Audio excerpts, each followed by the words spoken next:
What's up everyone, welcome back to ARTV. My name is John and it's time for another installment of Rapid Reviews. In this series we put 60 seconds on the clock and then I go through and as quickly as possible give my thoughts, feelings, and feedback on new singles, EPs, and albums. Unfortunately, we have some bad news to open on. Louis Tomlinson, the former One Direction member and current solo artist, dropped a new track, Two of Us. That's not the bad news there. I quite enjoyed the song overall. It was a touching ballad for his mother that passed away from leukemia a couple of years ago, but we got the news that his sister passed away at only age 18. So I just don't feel right reviewing, giving feedback, criticism, or anything like that right now. I just wanted to send well wishes to the family and say, I cannot even imagine what you're going through and I'm so sorry. We do have a lot of ground to cover today though, and there's a lot of singles on the docket. I apologize for it being so single heavy and also so pop heavy on this episode. There's just been so much coming out. If you do have suggestions for more rock or metal or other genre heavy music that you would like to see me cover in the next installment, then I'll definitely consider it. Leave a comment down below. Other than that, it's time to do the deed and the dance. Please drop a like on the video if you enjoy it and subscribe to the channel for the love of music. 60 seconds on the clock and we're starting with Cage the Elephant.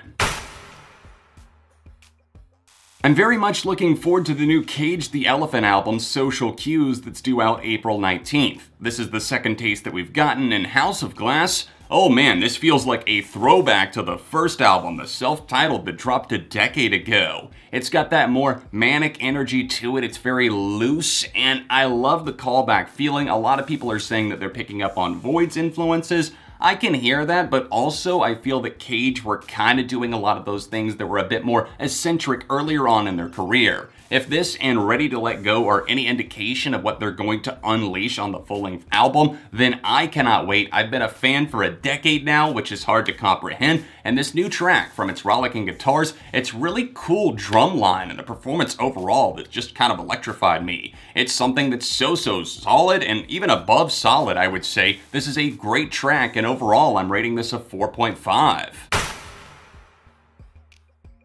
My boy Hoodie Allen, the singer-rapper, has dropped a new track, his first of 2019, Never Going Back, which makes great use of a sample, the way that it kind of unwinds there in the hook. A very catchy song. I wasn't crazy about his last full-length, The Hype, but apparently a new album is on the way. Hoodie sent this over to me, and I checked it out, and it's definitely the most that I've enjoyed a track in a while. It definitely has some more of the mixtape meets all-American feels, but also combined with some modern stuff. I think the lyrics are definitely more punchy, although there's a few too many, I guess, pop culture band references on here. It just felt like he was name-checking once it got to like Blink-182 and Green Day and everything. But overall, this is definitely a worthy single. In fact, this has gotten plenty of replays from me. It's catchy, it's buzzing, it's got a lot of personality, and I'm giving it a 4.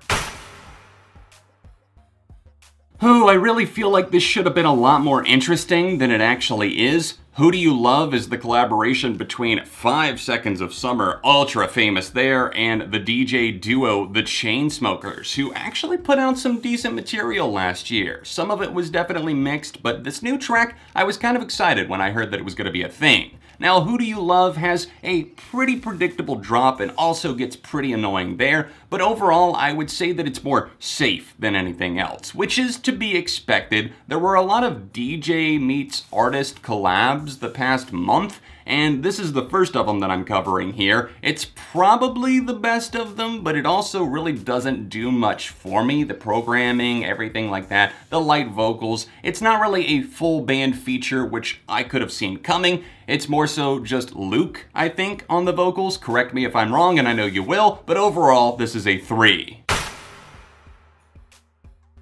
Jetty Bones have a great new EP out of the indie pop and emo variety. They were described to me by Spectrum Pulse as kind of a more indie Paramore, and I absolutely feel that that is justified. The new EP is titled HYPHEN. It's a 6-song project, and it seems to detail the growth and progress of Kelk Galazzo, because this is a solo project. She's behind Jetty Bones, and it starts off at the lowest of lows on the extremely emotional, I don't even feel that word is the right description, very, very tense and just awful situation she found herself in on Better. I'll let you listen to that one for yourself, but the penetrating emotion of that track, it definitely brings tears to your eyes when you see the relationship that she was trapped in. And eventually we get to the closing moment, The Rest of Them, which does feel more hopeful, and it was released as the lead single. Very, very catchy overall, not just that song, but this project. I highly recommend that you guys go check this out. Please go give it a stream. They're a smaller band, but this gets a 4.5. No longer is she Marina and the Diamonds, this is just Marina now. Handmade Heaven is the first single off of her upcoming album, her first since 2015's Fruit, that I really did enjoy.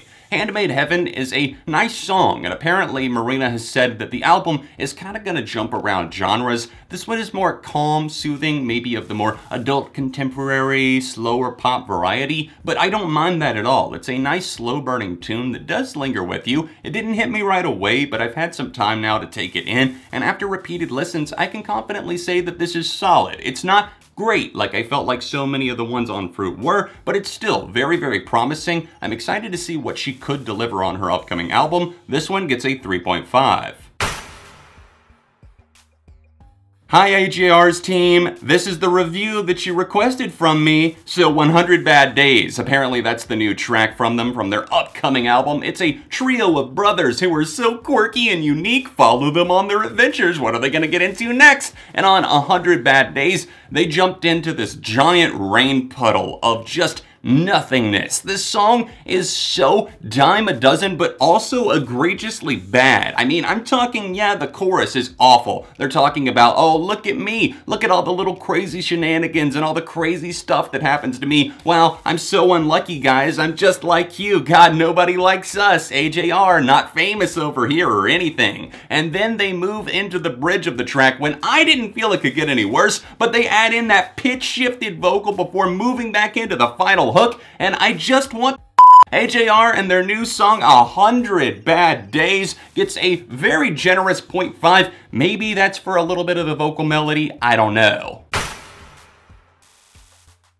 Just when I thought Katy Perry was taking a much-needed hiatus, she released a new track with the mega producer ZEDD. It's called 365, which apparently refers to somebody being there and loving someone inside and out 365 days a year, I suppose. That's a great message, but if only this song wasn't so damn bland. I mean, it's not awful, it's not bad, it's kinda catchy, the hook is okay, but it's just so out there, it's floating around in space, it's just another object in orbit to me now. What am I going to do with this? And also, 365?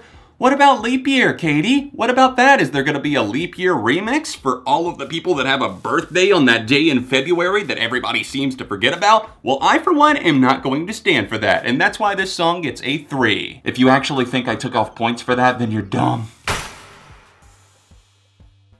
Travis Barker from Blink-182 drums on the new collaboration between YUNGBLUD, a UK artist that is generating a lot of buzz, and also Halsey. Apparently they're now in a relationship. We'll see how long that lasts, given that Halsey's so bad at love, as she keeps reminding us. But this new track isn't bad at all. In fact, it's quite good. It definitely has an emo-tinged flavor, because both YUNGBLUD and Halsey remind us time and time again that they grew up on this music, and that's awesome. And I do feel that Halsey's voice suits this type of song much better than the standard fare that she goes for. 11 minutes is catchy, it has a good chorus, I like the bass riff on this, the guitar in the background, the drumming could have been a little bit better, especially given that it's Travis Barker, but overall, I don't mind the melodramatic tension that this track is lined with. It definitely lands overall, and I'll give this one a light 4.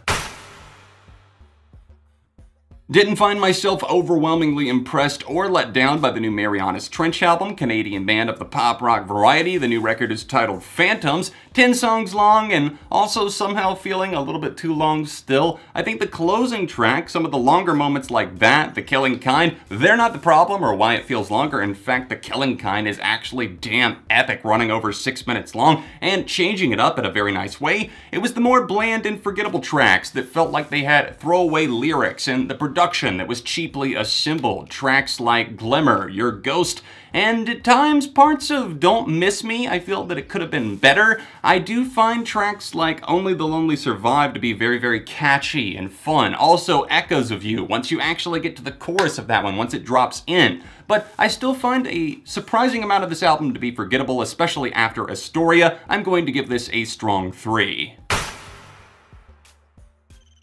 I was surprised to see that Pink, aka Alicia Moore, had a new single out already and has a new album, Hurts to Be Human, out in April. This new song is titled Walk Me Home, and it kind of feels like something that would have dropped in like 2012, 2013. I'm not necessarily complaining, I kind of feel that I've already heard this song before. The chorus definitely strikes something in me that reminds me of Fun, and she's worked with Nate Ruess of Fun before on the amazing track Just Give Me a Reason, and like I said, I can't quite pinpoint it, but it definitely feels a little bit too eerily similar to other stuff. It's not a bad song, it's not a great song, but I also don't see this doing all that well for Pink. It didn't debut that high, and I don't see it rising higher on the Hot 100. Not because it's vocally awful or produced like it was made in a garbage bin or anything. It's just something that is more forgettable than anything else, but also not bad, so very light 3.